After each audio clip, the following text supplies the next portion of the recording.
Oh yeah, I'm glad that didn't fucking. This is how we're starting right here. That's my fucking reminder. That's the intro. By the way, you're listening to the Thunder Underground podcast. Fuck you. My name's Trent. This is Jason. How are you doing, my friend? I'm serious. We're growing. I'm doing good, asshole. We've got a great episode here.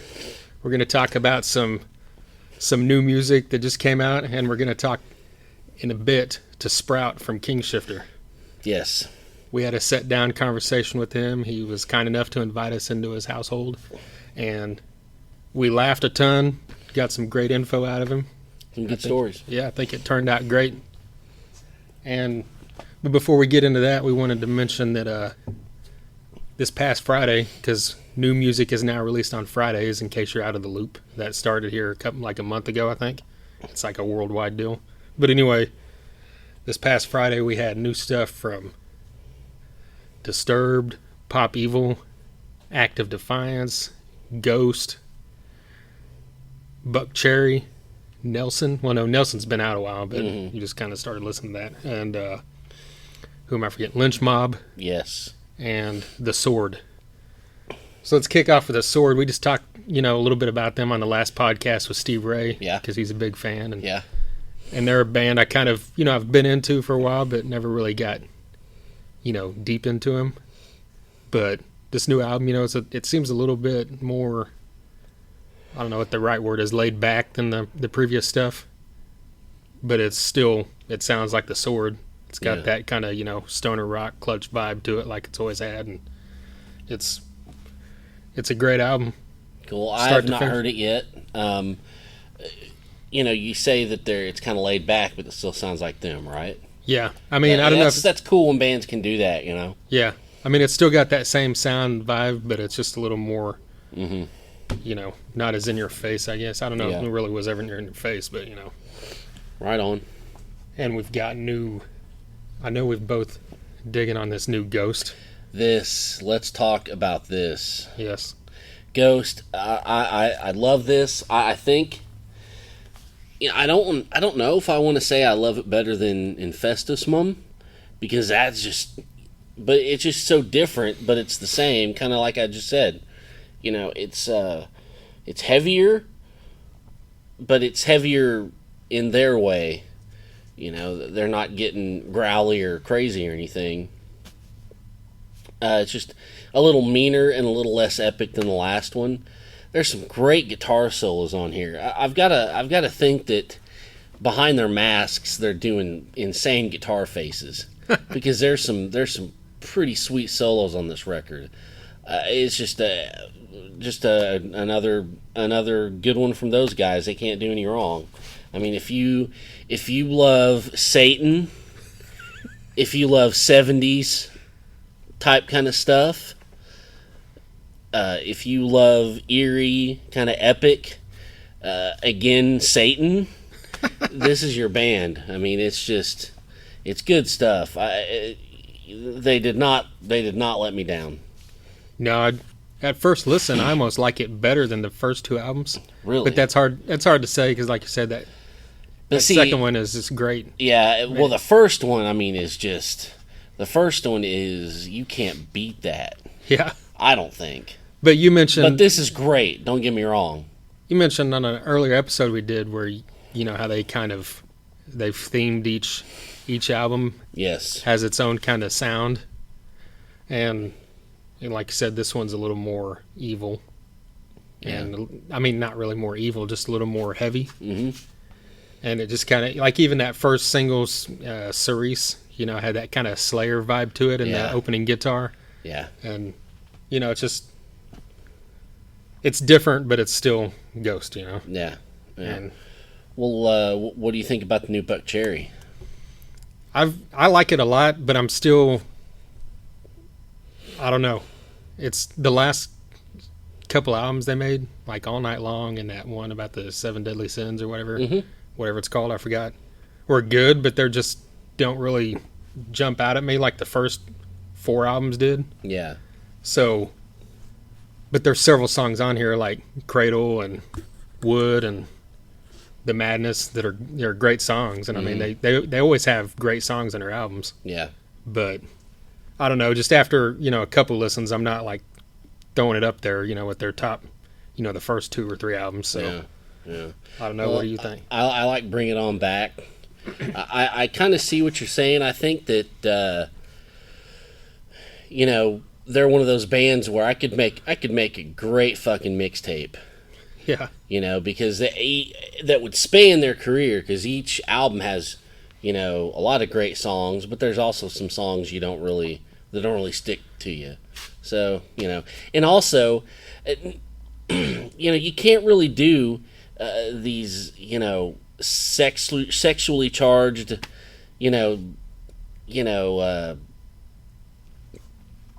80s type, God, I hate to say that, but songs like Tight Pants and Wood and shit like that, because it's like, get the fuck out of here. I mean, I get it, but I don't. But somehow Buckcherry can still do that shit, and it makes sense. And you're like, yeah, I got Wood. I mean, it just, and it doesn't. It's not dumb. I don't know. So they have managed to make that still sound cool in a way, and I'll play it again. I'll listen to it again.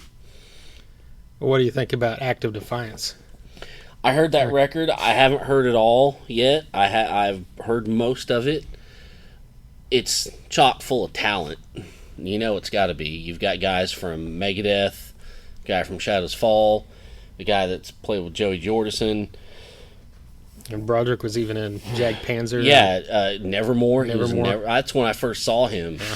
I was playing with Nevermore, show that you didn't go to. Yeah, or did you? Oh, you just showed up in time for the headliner. No, I saw Nevermore. I missed Evergrey. That's like one of my biggest, my lifelong concert regrets. Yeah, you're a dumbass. I still haven't seen the almighty Evergrey. But anyways, this is a great record. It's full of guitar, great guitar. I'm still working on it. I'm still digesting it. Well, what do you think of the vocals? Because I've read mixed reviews. I like the vocals. The guy can sing. He can growl.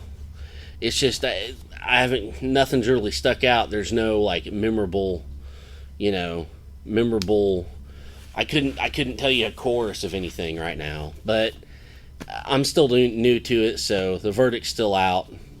I mean, it's straight up heavy metal, and you can't go wrong with that. Right. Well, another new one was Lynch Mob, and I know you probably haven't listened to that because you're not really a geek for them like I am. Well, then let's hear it. Yeah, this is up there with. I mean, their first 2 albums are great. The first album's obviously the greatest thing they ever did, and they had this album about 6 or 7 years ago, Smoke and Mirrors, that is unbelievable. Mm-hmm. And they've done a couple of things since then, like EPs, and they had an album even last year that had like 6 or 8 songs on it. Yeah. And they're always good, but this one's at another level. It's back up,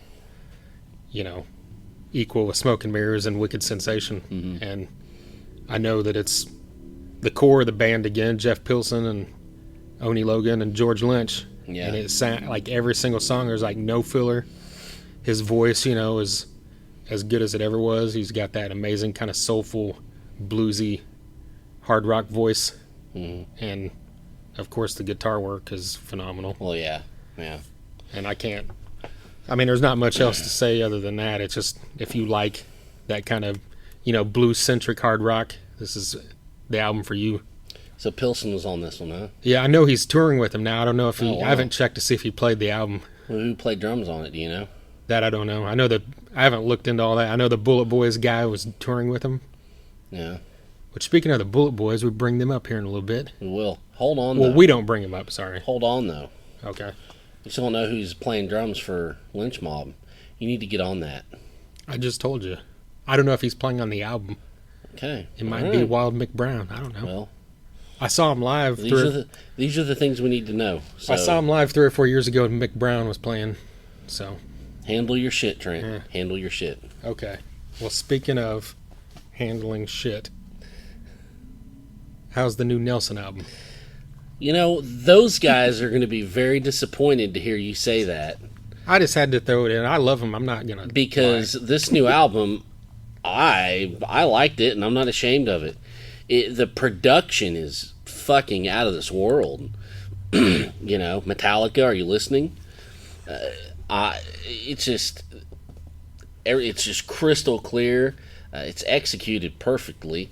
There's just some just great, just crunchy fucking, just good time guitar on it. Those guys could sing the phone book. Not to sound like an American Idol judge, but it's just good stuff. Fun, catchy, hard rock. Kind of like the new Trickster album is. Just crack open some beers or hit the highway and roll the windows down. It's just good time stuff. Yeah, I dig it. And those guys can write songs for days, and every one of them strong. They're great songwriters. Well, speaking of great songs, I wanted to mention I saw Whitesnake. That's last right. week, and this is the Purple tour where they're promoting the album they released earlier this year, which is all Deep Purple covers from the David Coverdale era. How many Purple songs did they do? And they did 5, I think is what it Cool. was. It might have been 6, but it was, and I mean that was. I'm sure there was probably a bunch of people there that came to hear, the 3 or 4 big hits, and didn't know what they were listening to outside of maybe Burn. Mm-hmm. But that was easily the highlight for me, those songs. Yeah. Because they're just, first off, they're unbelievable songs, and then just performed by that band, which is full of top of the line. Tommy Aldridge, Joel Hoekstra, Reb Beach, and of course David Coverdale still sounds great. It had to be flawless. Yeah. Oh man. I mean, they played the full versions of, all those songs, like, and most of them, 5 to 8 minute long songs, and of course they hit all the big hits, and then they threw in stuff that I hadn't seen him play, like Love Ain't No Stranger. Yeah. Because he kind of themes the tours around time period type stuff. But so yeah, it's definitely a band to check out if you ever liked anything they ever did. Yeah. But especially now, because you're getting to see something that, next time you'll never hear these songs again live ever. Probably not. Unless Glenn Hughes is playing them. Yeah. Yeah. Well, now also, the new Iron Maiden song has hit the interwebs this week. What are your thoughts on that? I was kind of surprised when I first heard it. Mm-hmm. It's great. Oh yeah. I like it. I mean, who wouldn't if you like Iron Maiden? Yeah. But I was kind of surprised how it was just kind of more in your face rock, hard rock. Yeah. It was just kind of just had that, his voice and the guitars were just, straight up. If that's a good way to say it. It wasn't, this epic, Iron Maiden journey. Yeah. Yeah. Not, I meant they were taking you on some kind of epic journey. Not, I wasn't talking about the band. They just got in there and just started mashing nuts. Yeah. That's good. So you kind of wonder if that's a sign of like how the whole album is, or if that's just like, here's one track that, Yeah. I bet it goes all over the place. But I mean, that's just me talking. Who knows? Yeah. I haven't heard it, so. Did you see that thing that they've got a track that I guess they wrote about Robin Williams? Really? Yeah, called Tears of a Clown. And it's Wow. not a Smokey Robinson cover. It's the name of their own song. But Well, this one will probably be better than the Smokey Robinson song. I don't know. That's one of the greatest Motown songs ever. We'll I'm being see. serious. I fucking love that song. We'll see. Well, do we got anything else we want to mention? Nah, I mean, that was, that's some of the new stuff that we're digging. So, go check it out, Don't think you'll be disappointed. Yeah, a little something for all different Yeah, for tastes. everybody. Yeah. That's right. And there's an album called 26 Tons by Kingshifter, which came out a couple years ago now, but it's the newest release they got out, and it's great from beginning to end. If you like heavy rock, that's got grooves and riffs and powerful, soulful vocals, then you're going to dig this. That's right. And we get into a little of that, hearing this chat coming up, but definitely check out 26 Tons. I'm sure you can buy it on iTunes and Amazon, whatever else, but they've got their music on Reverb Nation and Bandcamp and Spotify. Yeah, it's, Kingshifter. We talked to Sprout, and that's what we're about to get into. I thought it was a great conversation, a lot of laughs, a couple of good stories. Um, he was not at a loss for words. You know, we're rock fans. You know, first and foremost, we're metal geeks, we're rock geeks. We're kind of new to this whole podcast thing. We're getting better, and sometimes though there's still a lull. And if there's one thing that was cool about this interview, this chat with Sprout, is he kept it going, and he always had something cool to say, and it was a great help, and it was just a great conversation all the way around. Yeah, without a doubt. I'm looking forward to hearing this one again myself. Yes. Check these guys out on Twitter. It's just at Kingshifter. And on Facebook, they're Kingshifter Rock. Just type that in. You'll find their Facebook page. It's got all their info and their upcoming dates. And, they're hitting Texas and Oklahoma, and I think Illinois is coming up here in a couple weeks. He talks about all that. So while you're doing that, also don't forget to hit us up. We're thethunderunderground.com. We've got all our social media links on there. Facebook, Instagram, Twitter, and YouTube. And subscribe to the YouTube channel, which is The Thunder Underground. And we've got playlists up for every episode. So we'll throw a playlist up for this, which will be episode 16, Sprout Companion Playlist, and it'll have all the stuff we mentioned in here. Some of his music, and of course all the music he talked about. Which is wide and varied, which is the way it should be. Yes, kind of all over the place, which is the way we've, as fans of music, you love it whenever you meet other people that are into all kinds of stuff as well. That's how you got to do it. Yeah. And, just please be sure to like and listen and share. We got a new thing going on. The person who shares us the most, Trent will come to their work on their lunch hour and give them a foot massage. Right. Male or female, it doesn't matter to him. We just want to get the shares going. So that's what's going on. So get the clicking, people. Yes. And if you would like to sponsor our podcast, don't forget to email us at thethunderunderground@gmail.com, or shoot us a message on Facebook. We'll sponsor your product. You'll sponsor us, and we'll talk about your product. Oh, whatever. Without a doubt. Yeah. So anyway, thank you for listening.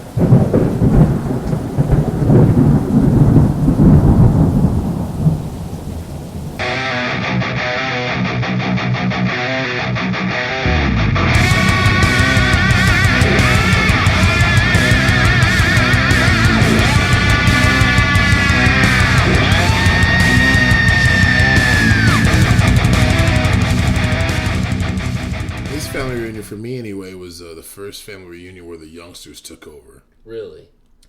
Everybody, like the oldest living relative on the male's end, was there. She's 101 years old. Damn. And she drank more Bud Light than my dad. She's sitting around all of us kids smoking blunts and shit. I'm like, God damn, how'd you live so long, man? That's why. For real, she got tore up, man. She had to be helped out the Escalade and shit. Set her down at her table and stuff, and she ate first.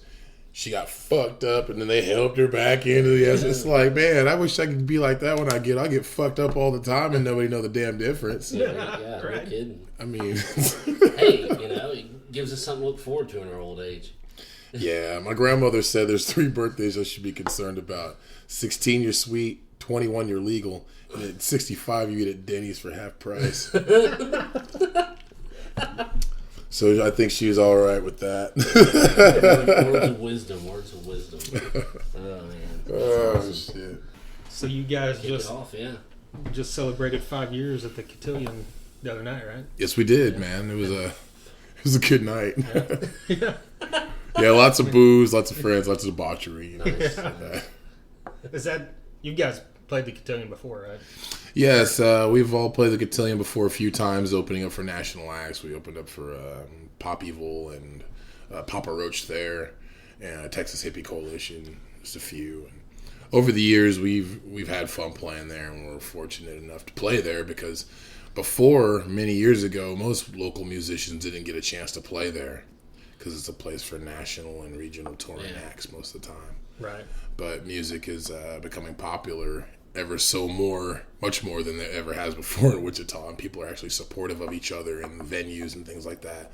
So it was really important for local bands there to play at the Cotillion Ballroom. We always love that place. That's our Canes. Yeah, that's what we were talking about on the way over here. Yeah. That's our Canes. Yeah, I was going to mention that because I know that, around here, everybody, if you're a musician, that's your dream is to get on that stage of the Canes or even a step up to the Brady. But so I imagine the Cotillion's the same. Oh, absolutely. Absolutely. Yeah, and it's probably 2 or 3 years ago was the first time we ever went there. Yeah. Mm-hmm. We've been to a few shows in Wichita, but I can't remember what the first... It was Anthrax and Testament. Right. Oh, yeah. And I just thought that was a great place to see a show. I mean, it just, for some reason, I've never experienced this in any other venue. Uh-huh. It could be packed, but it seems like you're never crowded. There's always... You can get up close. I don't know. The Cotillion is like that. It, yeah. The Cotillion is like that with Canes. The design of the Cotillion Ballroom, its nickname is the Round Mound of Sound because it's a round building.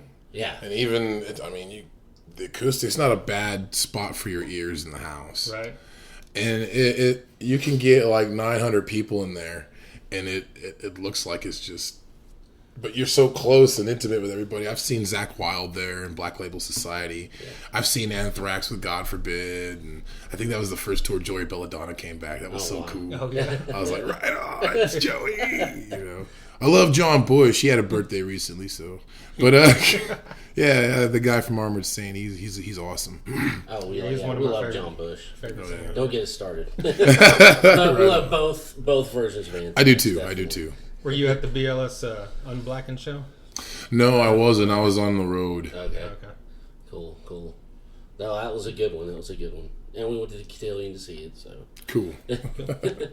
And I noticed, I think I probably missed it when it happened, but I noticed the other day, looking through you guys' stuff, that you played the main stage at Rockfest. Yes, in Cadott, Wisconsin. Yeah. Was there a good crowd? I mean, the crowd was great.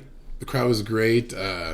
It was a noon slot, and even for most rock and rollers, noon is too early, but people are ready to have a good time and party at noon, so we were very happy to oblige them. A lot of cool acts we worked with, some label mates, ADD, they were there. There were some fans from Kansas there that have seen us in Wichita or Salina or some other place in Kansas, plenty of those people around. I'm really surprised at how many people actually get around so well. Yeah. You have no idea these people are going to be there, and there they are. Like, we come to see you, dude. I'm like, I didn't know. And so it's always cool when you run into the hometown out of town. It makes you feel at home again. Yeah. Right on. Yeah. What's the farthest you guys have played out? Because I know you've kind of played all over the United States, right? But the farthest west we've played has been Seattle, Washington. Wow. The furthest east we've been to, I believe, is Louisville, Kentucky.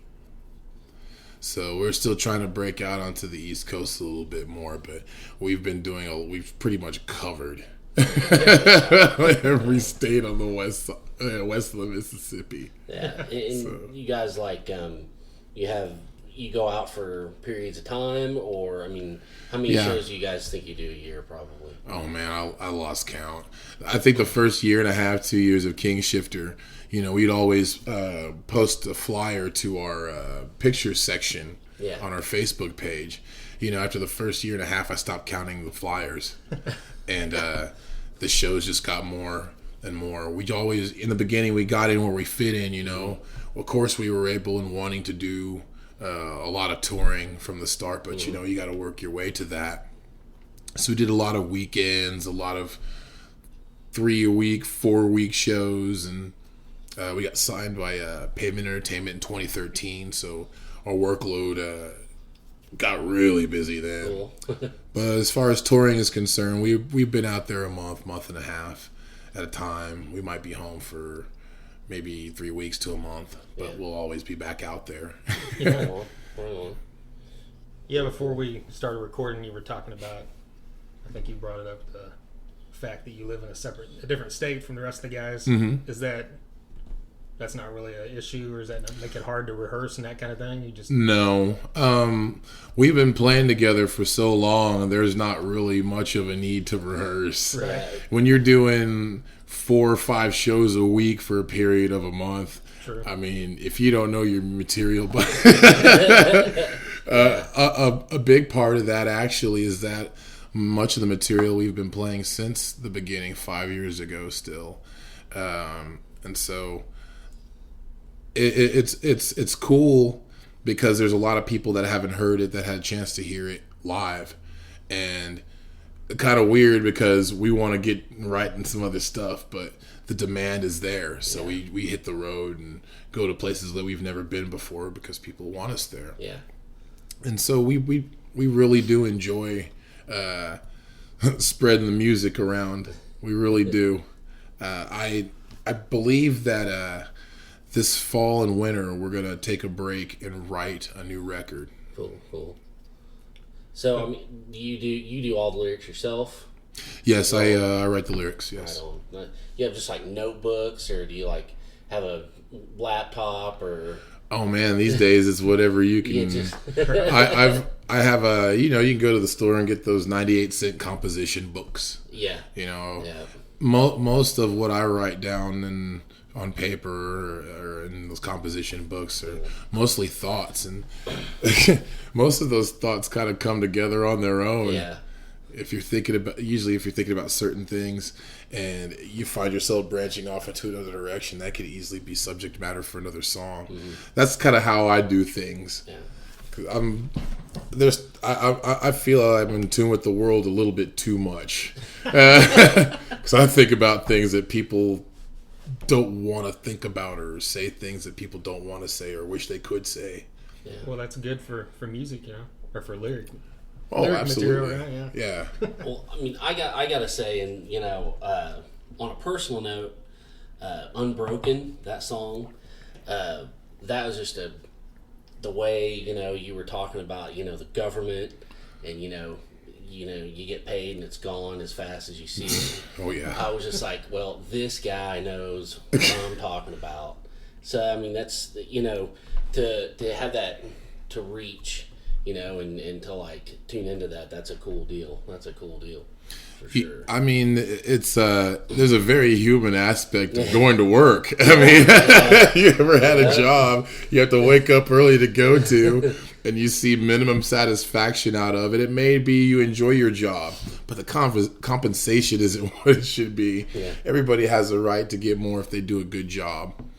But I also think that many people spend a lifetime doing things that they never enjoyed, and they never got a chance to see things and do things in their life that they wish they could have. Mm-hmm. And not because necessarily they had to go to work, but because they're doing something that they never enjoyed, or it's something that they've settled with. Mm-hmm. And I grew up in a family full of men and women that did that.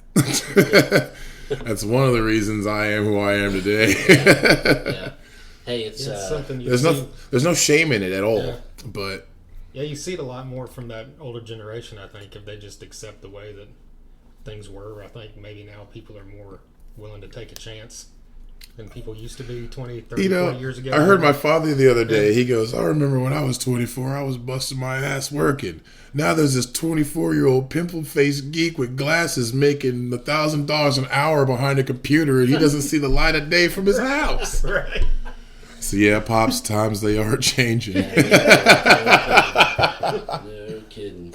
Well, back on like writing and lyrics, I don't know how to word this. Do you write the lyrics based off of riffs that the guys come up with, or do you like just have your lyrics and fit it to what it'll work with, that kind of thing? Or do you write after you hear the music? Well, one of the reasons I simply write ideas and thoughts down is because at that time I haven't heard any music yet.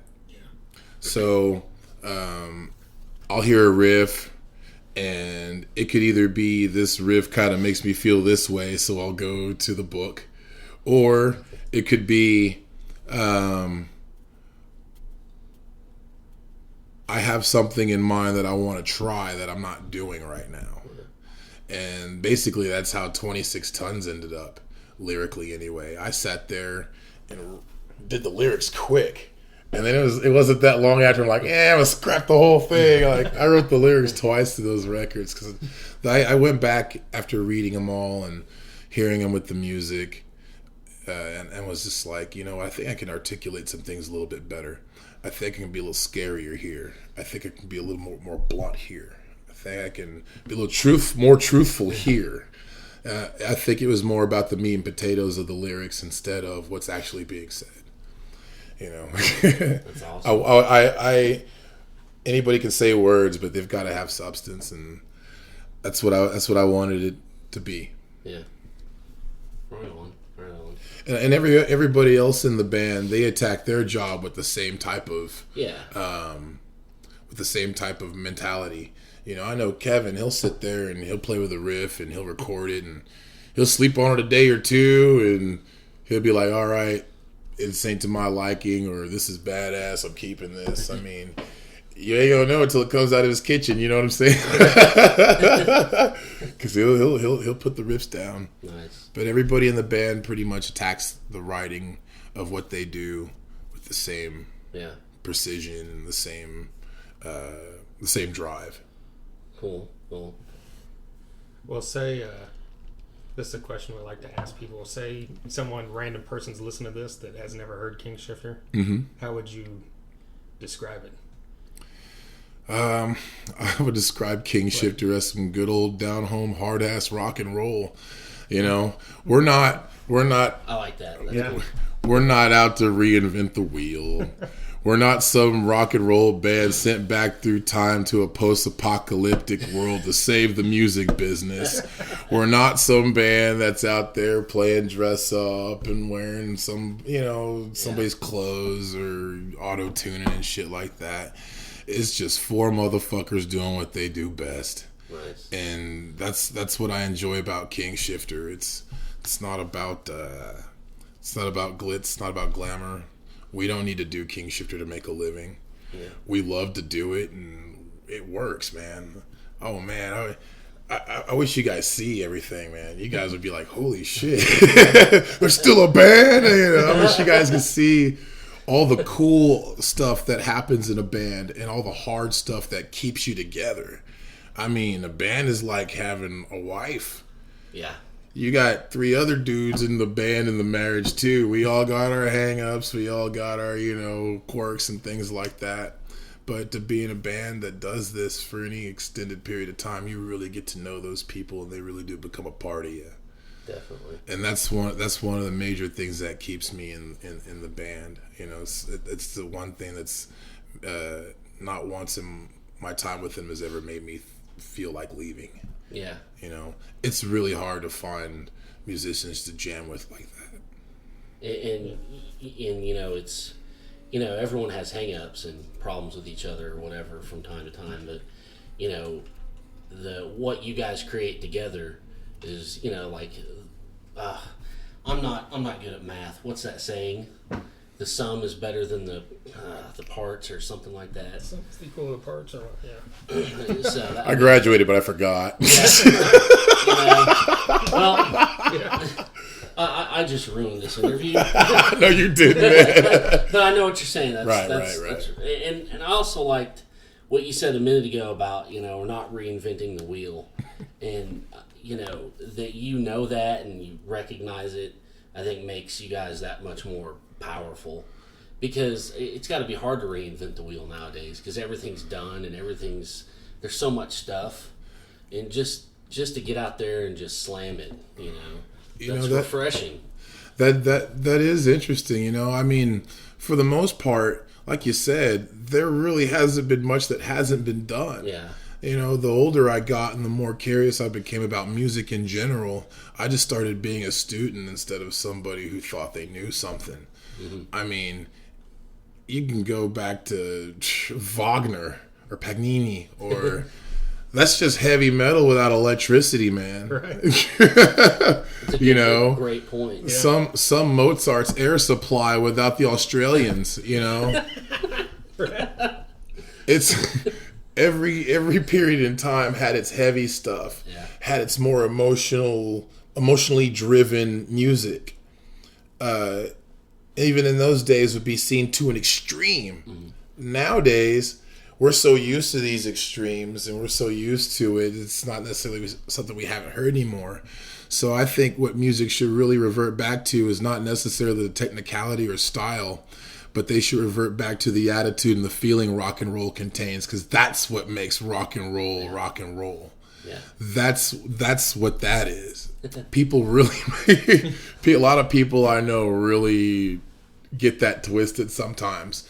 And it takes a lot to dig down and look at it that particular perspective, because everybody likes what they like. Mm-hmm. Yeah. Well, in its purest form, rock and roll should make you want to drink, fight, and fuck. Oh, absolutely. And that is it. And my rock and roll roots stem from my grandfather playing me old Chuck Berry, Little Richard records. I mean, that's as grassroots rock and roll as it gets. Yeah, no doubt. Verse, chorus, solo, duck, walk, chorus, ending. I mean, that's it, and these guys put on shows too. It wasn't so much the music. The music was awesome, but when you saw these people live, they were rock and roll, the movement, the fluency of what they were doing, the smoothness of Little Richard. I mean, holy shit. Yeah. I'm sorry, kids. I'm getting excited over something old. But if you put yourself in that position, it's 1955 in Macon, Georgia. You're about to watch a show from a man and his band that are playing something called the Chitlin Circuit under Jim Crow laws. Hopefully you didn't fall asleep in history class. But imagine you're a white kid and you see this. Just close your eyes and hear this music. You're just going to dance to it. There was just no getting around it. It didn't matter who you were going to get the fever, dude. That's just how it was. And it drove the kids nuts. Same thing goes on today. Same thing. Well, speaking of that, like, where did you go from Chuck Berry and Little Richard? What was next? I mean, what got you into? I mean, I don't want to jump clear to like hard rock and metal, but right. I mean, like, what was the next thing after that for you? Well, pretty much my upbringing. I grew up. I was raised by a preacher. My stepdad when I was 6 months old, and he married my mother, and I had a brother and a sister from that. But in my household, it was always gospel music, and I've heard enough Luther Vandross to put an elephant to sleep. I love Luther, man, but I'm just tired of hearing him, I love you, Luther. You and wherever you at, dude. But, man, I'm tired of hearing that shit. The Temptations, a lot of Motown I still listen to today. Stax Label, Isaac Hayes, Otis Redding, Sam and Dave, that type of stuff. Grew up listening to it. But there was always just this part of me, I guess, attributed to my ADHD. There was just something in rock and metal that hit my aggressive buttons a lot more than NWA did. And somebody's like, really? Dude, they were pretty rough. I'm like, have you ever listened to Cannibal Corpse? Have you ever seen Gwar? I mean, if you're a bloodthirsty rock and roll loving kid, imagery was the trick back those days. Every Iron Maiden cover, you had Eddie, dude. Yeah, exactly. There's just certain things as a kid that I remember that just stand out as iconic when it comes to music and wanting to buy it. There's one point in my youth I didn't care like what the band sounded like, as long as that cover looked killer. Yeah, the better the cover, the more you wanted it. Right. It made it sound better somehow. Especially if it's a band you already like. Yeah. I mean, let's face it. In my opinion, Metallica's Black Album pretty much matched the cover. Now, by definition, black is not a color. Black is the absence of color. I don't know what happened there. But I ain't mad at Metallica, I ain't mad at them, dude. They paying their bills, dude. There you go. They're paying their bills. That's right. My opinion don't matter. You still have the first four to listen to. Right. It's not like they never made anything that I didn't enjoy. Yeah. Right. There's bands like that. I'll sit there and talk shit on them all day. I just can't do that with Metallica. I can't. They're great. Yeah. What can I say? but as a fan, you do have the right to say that because there's you invest in that. So yeah. Well, I think in our time period, I think we have the right. I think anybody born after 2005 doesn't have the right. Chances are they never bought a Metallica record, so it's chances are they've never bought any records. I was talking to somebody the other day about it. They were like, "Man, we all agree that something needs to change as far as record sales or blah blah blah. But what do we do?" I said, "Well, it's all easier said than done." How are you going to convince an entire generation already that has never paid for music to all of a sudden start buying it? Right. That's the challenge. Yeah, that's the question. And it's funny you bring that up. And a lot of these that we've done, that's a thing is what do we do? Who knows what's going to happen? And you don't know. No, there's things going on right now to tell you that the future's looking grim. Yeah. But we really don't know for sure what's going to happen. I mean, vinyl sales have gone back up to a point to where it's not a trend anymore, and I think it all goes down to its collectability, its nostalgia. Because I think records sound better than compact discs. There's just something, not to sound cliche, but the warmth and the presence of analog. But I think people are really starting to understand that they're tired of buying air. Yeah. Yeah, that's when you're the song you like's 99 cents, but what are you really getting? Right. What are you really getting? You don't have anything to show for your air except for a file on your computer or your cell phone. That's not worth 99 cents. Yeah. Yeah, it's not. That's for sure. But since the internet revolution, bands and labels have tried all kinds of things to see what works and what doesn't. But I'll tell you what works. Put the money in the band's hand directly. That works. I'll tell you that right now. You can never go wrong. Never go wrong. You're for sure to support your favorite band when you do that. Yeah. Sure of it. Yeah, I've tried to do that. Buy CDs of bands, at their merch table, because I assume everything's going to them, right? Or they're getting their money back plus whatever. I think you mentioned that in a recent one that it's kind of a down period, So you would think 10 years from now it could be a totally different landscape to where it's actually good for artists again. Yeah, but it could also be a shithole too. I don't know. This is literally a point where we have no idea where it's going to go. Well, one thing's for sure. Once the old school, there is no arena rock anymore. There's no one filling out large stadiums and arenas anymore. Once the Stones are gone, once Cooper's gone, Alice Cooper, once all the greats are gone, who's next? Because they're not giving anyone new a chance. Well, what's it going to be? Five Finger Death Punch and Avenged Sevenfold? I don't know. Well, that's kind of bleak in a way. I can see your point. Totally. If you're into a certain type of music and if you're into a certain type of counterculture, support it, because those are the things that are going to make the limelight. I guess, one thing you can't take away from those two acts in particular, that they have droves of fans that really appreciate and love what they do. So therefore, because of them, they're not going to go away. Because I know the business all too well, like many of us do.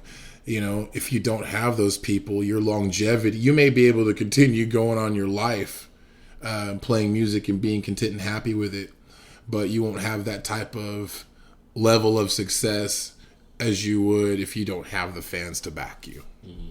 That's why going out there and playing places as many as possible and playing to as many new people as possible is important. Yeah. Getting on tours and opening, even if it's for a band you might not like, but they have a ton of fans,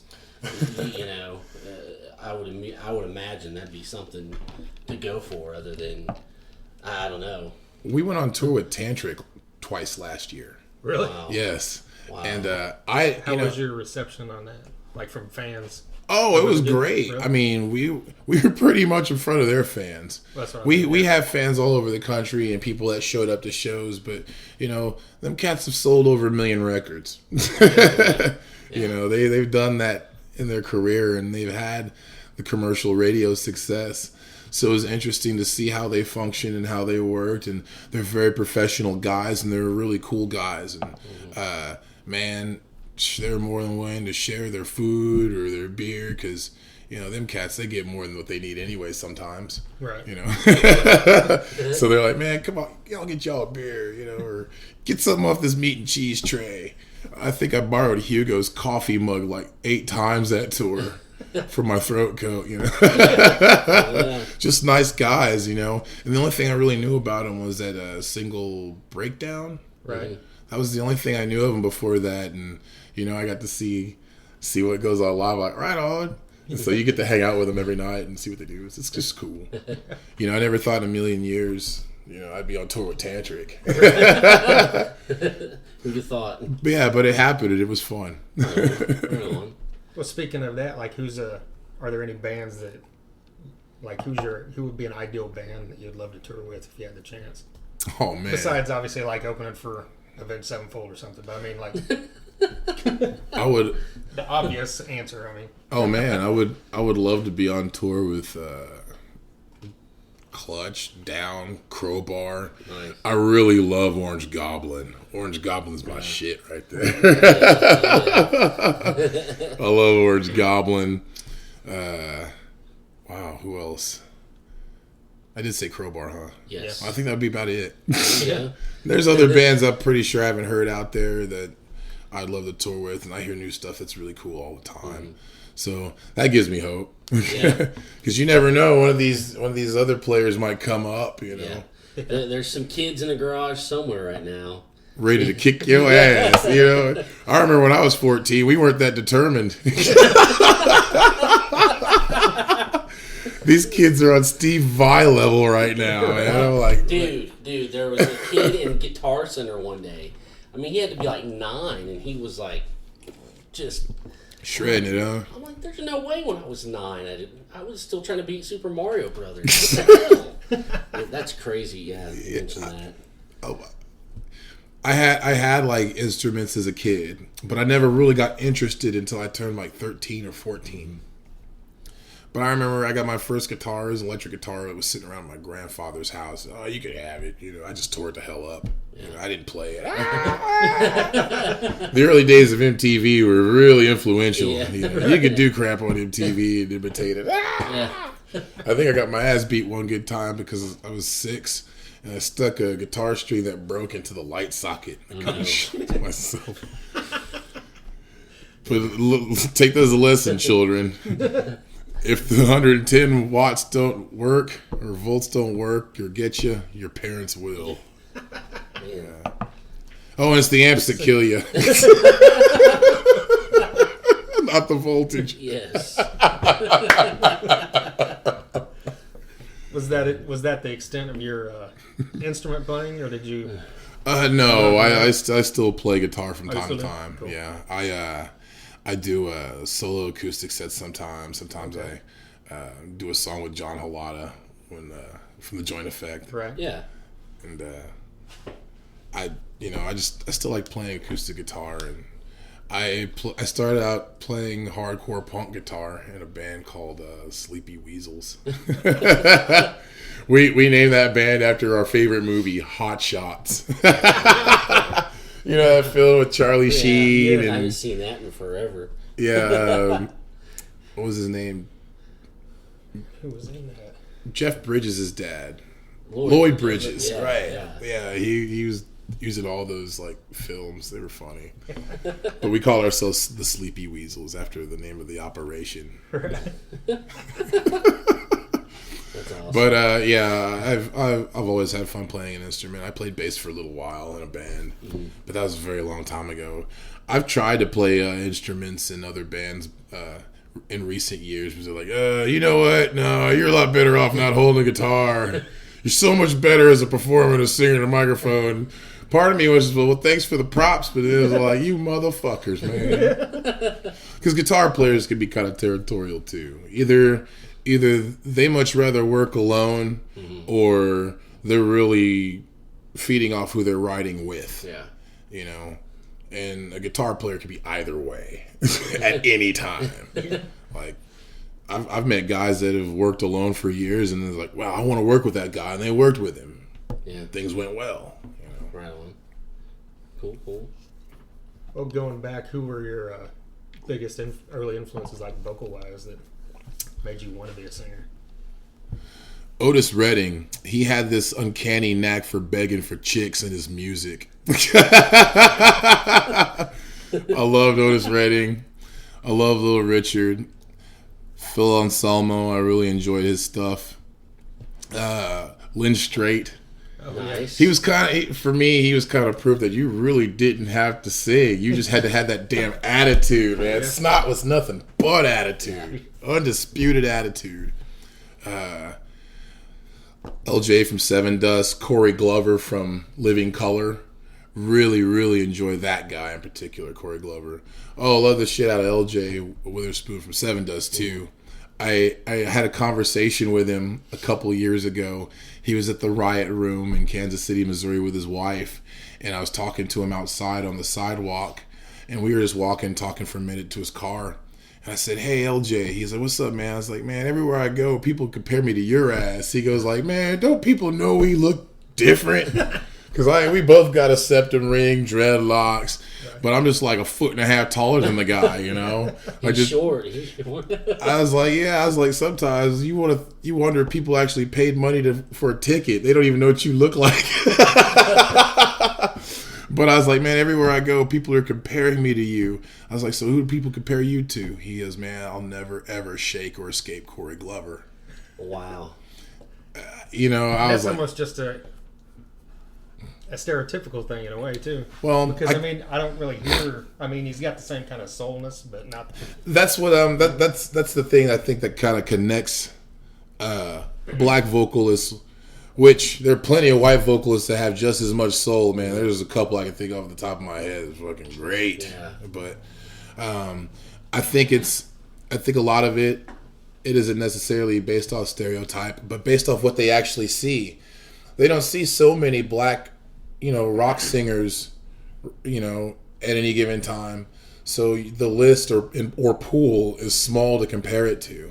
Okay. I remember we got a review for 26 Tons, and the guy who wrote the review complimented me on my vocals, but he also basically put me up there with just about every black rock and roll singer in the last 30 years to ever hold a mic, which the list is still small. Doug Pinnick was on the list. I love me some Doug Pinnick, man. I mean, King's X is the bomb.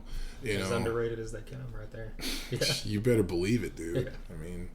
Some skills. That's an old man that don't look old. So, to see that he compared you like that, it's got to be like, oh God, I'm flattered, but it doesn't affect me. Yeah. Because just not to cut you off, go ahead. But like you close your eyes and he mentioned, you hear Neil Fallon, Like I hear that more than I hear, LeJean, Well, let me explain that. When people hear Neil Fallon and Kingshifter, what they're hearing is doubled vocals. That's it, kids. Doubled vocals. Our voices sound nothing alike. You're just hearing doubled vocals. See, I'm not saying it sounds right. You get that feeling, Oh, it does have that groovy feel to it with the tones and the groveliness sometimes. Oh yeah, there's total aspects of that in Kingshifter. See, I didn't want to bring that up because I sometimes when that's cool, but back when I was playing out, oh, your band sounds like this, your band sounds like that, and I'm like, what? I hate that band. Don't tell me that. And I just that whole for fans of thing. Totally right. So I didn't want to do that. You know what I mean? Well, it in some instances is kind of necessary. Because most of the people that ask me if they've never heard Kingshifter and they ask me what we sound like, they probably have never heard of the examples I'm going to give them. Yeah. Right. That happens a lot. Yeah. No, I've never heard of Corrosion of Conformity. Who's down? I know Skinnerd, I don't tell him Skinnerd, but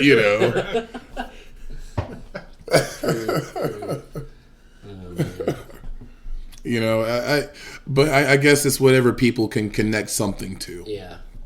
You know, there's a singer. His name is John Lancaster, and he was in this band that was on Century Media Records in the early 90s called Chum.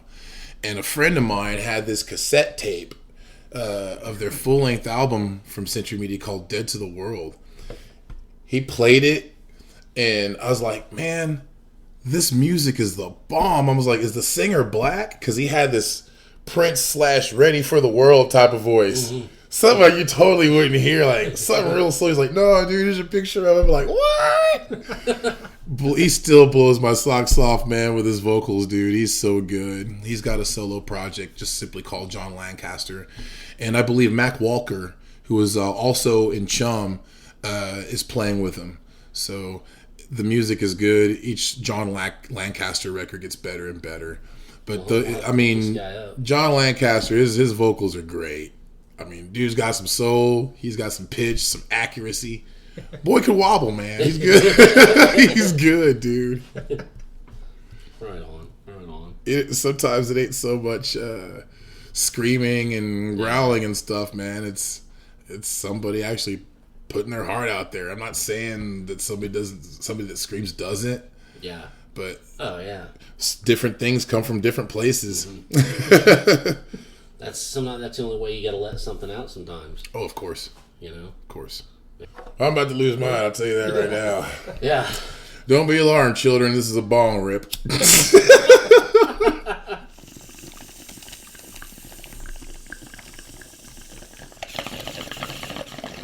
Don't worry, it's only me puffing it. Just so somebody ain't getting in trouble and shit. Don't let somebody get in trouble for what I do. This is probably the most sober interview I've ever had. I'm just kidding. Should have done this Friday night. No, man, it's all good, man. I'm having a good old time. Yeah. It's not every day like somebody does an interview and they ask good questions. Yeah. I mean, I think the guys in my band can agree with me when I say this. We've had interviews where they were just kind of bonkers. Yeah. Really? They didn't want news or updates. They just thought they wanted humor. Yeah. They know they didn't get that shit out of me, so I kind of played into that. But then I got tired of it. You know? Like, I only got so many jokes, and I want to save the best for. You know. Well, I'm glad you think our questions are good. Well, for real, man. You guys do your thing, man. I listened to the interview with Steve Ray last week. Oh yeah, man, that guy is kind of like a mentor to me. Really? Yeah, he's. I met him in 2009. Once again, as a kid, I listened to this record called Pitbulls on Crack. Okay, and Steve was the singer at one point in the band. But I met him and we became tight, became friends and stuff. I'll call that dude on the road. Hey, what's going on, man? Dude, you're on the road. What are you calling me for? You're my friend. You know, they're like, oh, all right, dude, how you doing, man? I don't want any money, you know. You know, it's really cool when you get a telephone call and somebody ain't asking for something. It's like, how you doing? Like, how you doing? I'm all right, Steve. No, man, but that's my dog, man. Yeah. We're friends. Yeah. He was. That was a great interview. He was awesome. Yeah, we had grown up, you know, seeing them open for a bunch of bands at Kane and stuff like that, but never. That's the first time I think I'd ever met him. So it was cool. Right. Yeah. Cool to get to know him. He's a good dude. I never got a chance to see him, you know, until Oklahombres. Oh, okay. And so, you know, I always push them boys. Oklahombres shirt on the road and stuff like that. Yeah. I love that guy. And the band's pretty good, too. Yeah. The band's really, really good. I can't wait to hear this new album they're about to put out. Yeah. Yep. Well, besides, like John Lancaster and who else you mentioned, Phil and guys like that are, you know, current. Mm-hmm. Like, who's some other current musicians, singers, or just bands in general that you're digging? Well, I haven't. Well, I can't say they're current, but I had to say that new Bullet Boys record is the bomb. Really? Yeah. Really? I've heard. I heard several guys on Sirius say that too. And check it out, man. The new Bullet Boys record is good. That's awesome. I didn't even know they had a new one out. Yeah, man. I know they tour and stuff. Yeah, the last time I saw them was in 2009. Me and Kevin, the guitar player, Kingshifter, we roll up to Salina, Kansas, about an hour 15 minutes north of Wichita, and we go see the Bullet Boys in this club. And it was really cool. There were a lot of old ladies there with their dudes. A lot of old ladies with new titties. A lot of young chicks that didn't know who they were and shit. But, man, they sounded so good. And I believe their original bass player came back and was touring with them. And dude still sings great. And Wow. It was great. That's awesome. Yeah, I know the drummer is touring with Lynch Mob right now. Okay, George Lynch. Random note, yeah. I didn't even know that. Learn something new every day. By the way, the new Nelson record's good too. You wouldn't think that. Well, that same year, I saw Nelson at the Midwest Rock Fest in Wichita. Yes. And Mark Slaughter was playing lead guitar. I've seen that on YouTube. I was like, is that Mark Slaughter? Then they introduced him. Mark Slaughter, ladies and gentlemen. I was looking. We had just seen him at. I can't remember. I was looking him up, and I'm like, on the YouTube, I was like, is that Mark Slaughter playing lead? That is. What the hell? Yep. But their new one is like, it's just like really straight up. I don't know. It was crazy. I don't know. Yeah, Nelson, they had that one hit that I barely hear anymore. Yeah. And They're pretty. They were pretty. I think that was about it. Yeah. You know? I can't say they weren't talented. Like, I know when we're in the van listening to a whole bunch of music, we listen to a lot of good old stuff. Like, a lot of people just know Warrant for Cherry Pie when people really dig down, that Janie Lane could write a fucking song. Yeah, you could. Like, Dog eat dog, man. You know, there's just all kinds of songwriters and real musicians out there, even for that era, that kind of, in a sense, to many people look like clowns because of the era, the hair, the makeup, and stuff like that. But they really are talented people. Yeah. Kip Winger gets a bad rap too for whatever reason, but the guy can write a tune. Yeah. Well, I love Winger.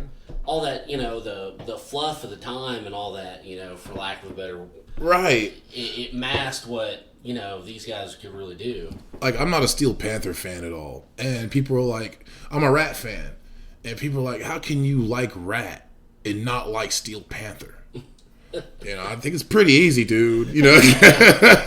Rat is for real, man. Yeah. I mean, just because you're the house band somewhere in North Hollywood for a few days and you decide to live in a fucking time warp, that's on you. Yeah. But if people enjoy their music, what can I say? I mean, Yeah.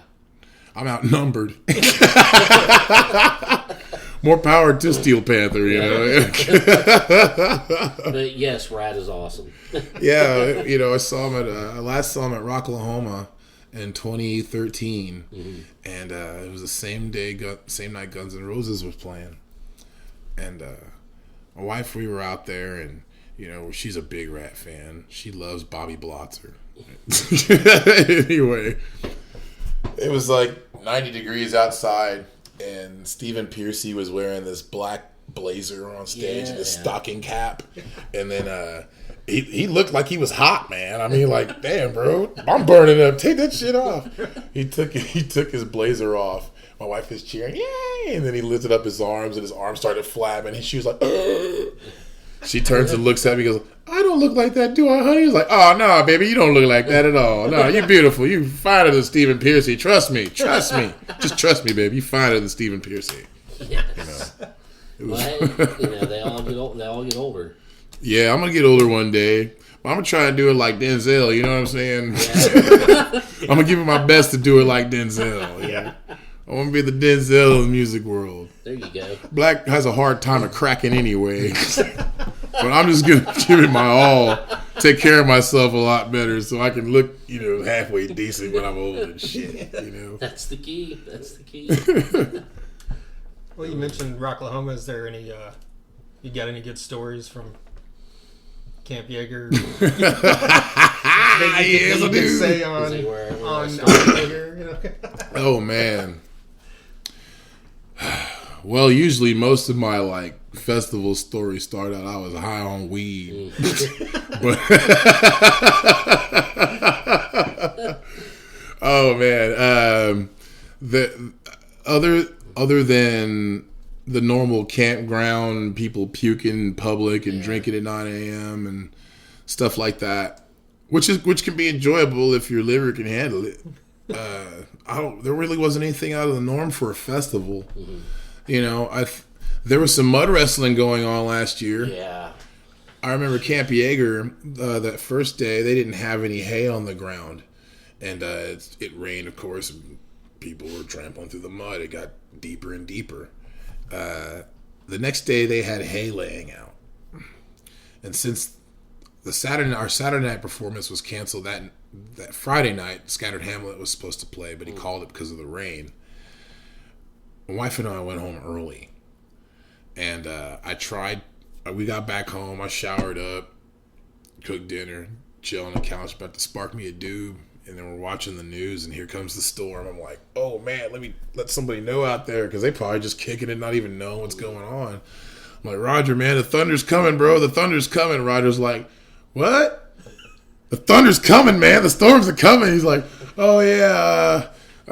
He's like, I heard it was heading a different direction. I was like, no, man, I'm sitting here watching TV right now, man. It's coming your way. It's a big, bad motherfucker coming your way.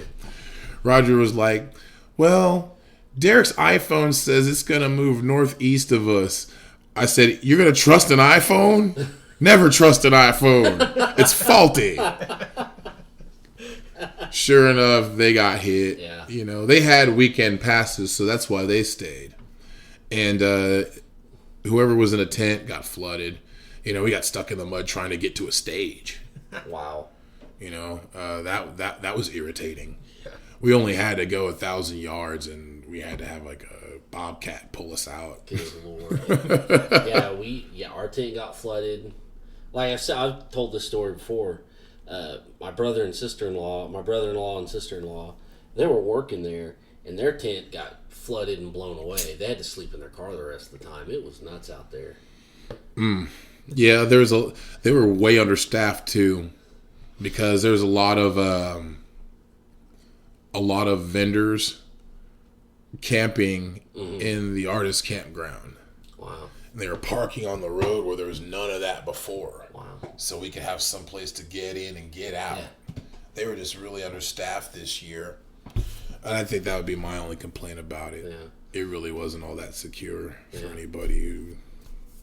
But it was the people we were around, especially the musicians campground, we knew who each other was. We weren't going to mess with anything anyway. Yeah. Right. But there were these strangers, you know what I'm saying? Yeah.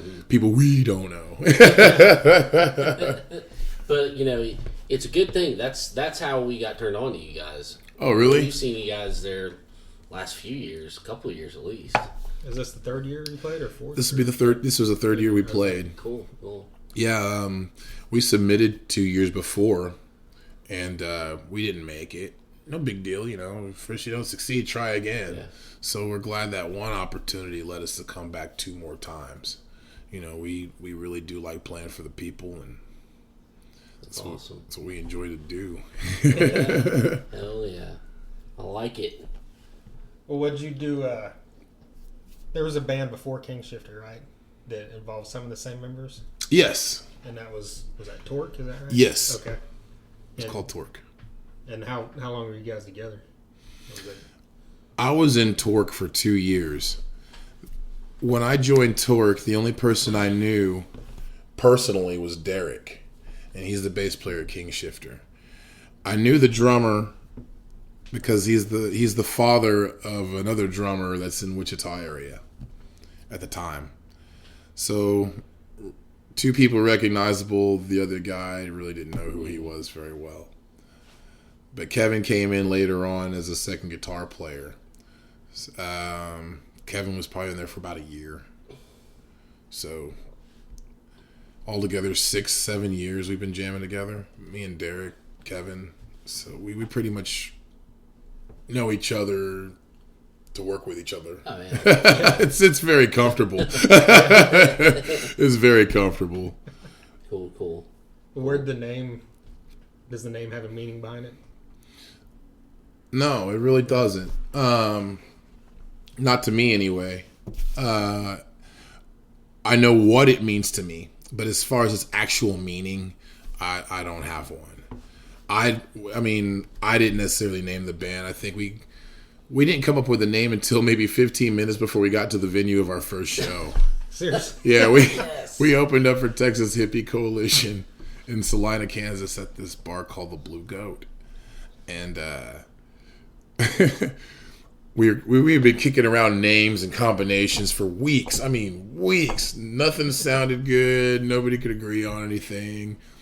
But we just, how about King, blah, blah, blah, blah, blah, blah, Kingshifter. All right, that sounds cool. Of course, we didn't have the name in mind for 15 minutes. I'm on stage, and I want to tell people what our name is. I lean over, what's our name again? Kingshifter. You're Kingshifter! Like, oh, man. Yes. That's awesome. Well, how did you get a gig opening for Texas Hippie Cult? Was it based off of Twerk or like? No. I mean, without a name. We jammed and we thought we could do it. Yeah. See, and we did too. I mean, Well, yeah, that's a behind the scenes. That's a good story. Yeah, we didn't have a name on the way to our first gig. That's great. And That's awesome. it might have had some type of meaning if we had already named it and thought about what it could mean collectively and decided that's what it meant, but it didn't happen like that. Yeah. Right, there you have it. I like it. What's important is, what does Kingshifter mean to y'all? Yeah. That's right. Well, going back, did you do other stuff between the Squeaky Weasels? Oh, Sleepy Weasels? Sleepy Weasels, sorry. Oh, man. Work, like in between that period? Oh, yeah. I was in many bands. I was in 13 bands in 11 years. Oh, wow. Wichita at one point in time was a bustling scene. It was really happening, and people supported a whole lot of venues and promoters. They didn't step on each other's toes, and etiquette was used back then. Kind of like the days before guns were brought into street fighting. Knives, chains, great. 9 irons, fine. Guns, no. Disagreements and fights between promoters and bar club owners, no, that's not good either. But in that period of time, me personally, I was just trying to find some way to fit in and break in. I have a friend who I've been friends with for many years. Her name is Kyla, and she's a local musician in Wichita. Really talented guitarist / bassist. She can do both. And she was a person that got in. She was somebody that was young and respected, playing with all these old school cats. So she was kind of like my example of what I would kind of need to do to break in. I wanted to jam with more established musicians to make me better, but I was just a late bloomer in the scene. She was already in the scene for a few years before I actually broke through. But being a kick-ass pretty lady, she held her own pretty fucking good, playing with some monsters in our town, man. Wow. And I remember us being kids, we call each other on the phone. Hey, Kyla, how you doing? Oh, I'm all right, Sprout. Hold on, my dog ran down the street. We sitting there for like 20, 30 minutes. Caught him.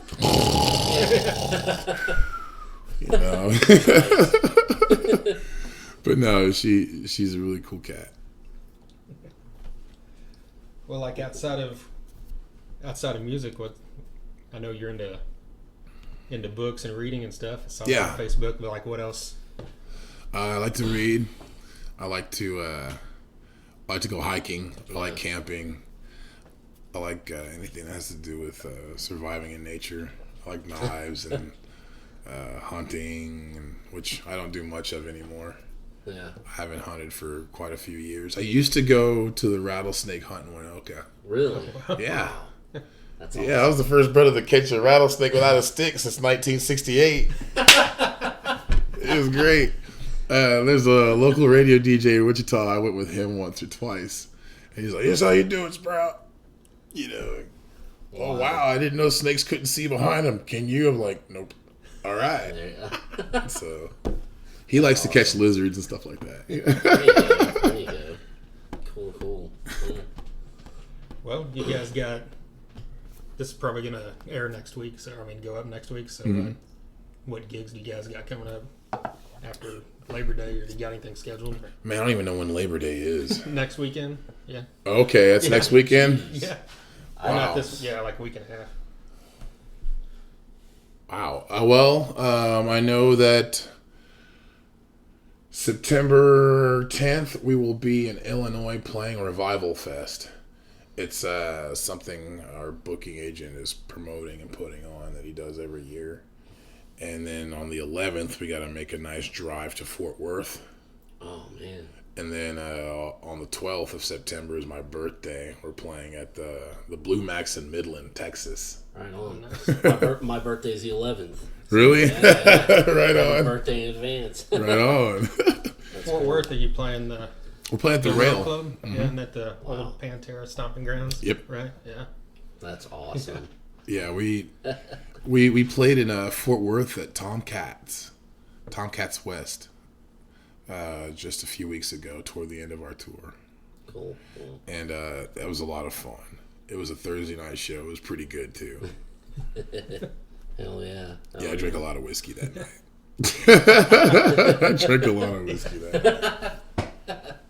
And after that, you're heading into doing the new album, and yeah, we got 2016 probably. We got a few more sporadic dates. We're playing Halloween night. Before Halloween, we're playing in Wichita September 19th at the Lizard Lounge with Order of Magnitude, which features members of Dead Orchestra. And they've been on tour with Clutch, and they've been on tour with Propane, and they powerhouses from back in the day. Members got back together and started a project. Sweet. And it's gonna be good. And then on Halloween we'll be in El Reno, Oklahoma at Gilmore's. Oh wow. That's way out there. Yeah. That's West Oklahoma. That's cool. So you're looking at 2016, you think, for the new music, probably? For sure. Yeah. For sure. I'm hoping to play a couple of new tunes when we come back out on tour next year. I'm hoping to. I'm pretty sure the other fellas are hoping to as well, because we really are ready to write another record. See, the 26 Tons was released in September of 2013, so about 2-year cycle. Yeah. It's about time. That's coming around. It's about time. Sure. You know, people are wanting some new music. Yeah. Well, cool, man. Cool. We're wanting some new music. I bet. Well, you got anything? I think that covers it. All right, man. Well, thanks for taking the time to do this with us. Hey, not a problem. Hey, I hope you guys had a good time. Right on.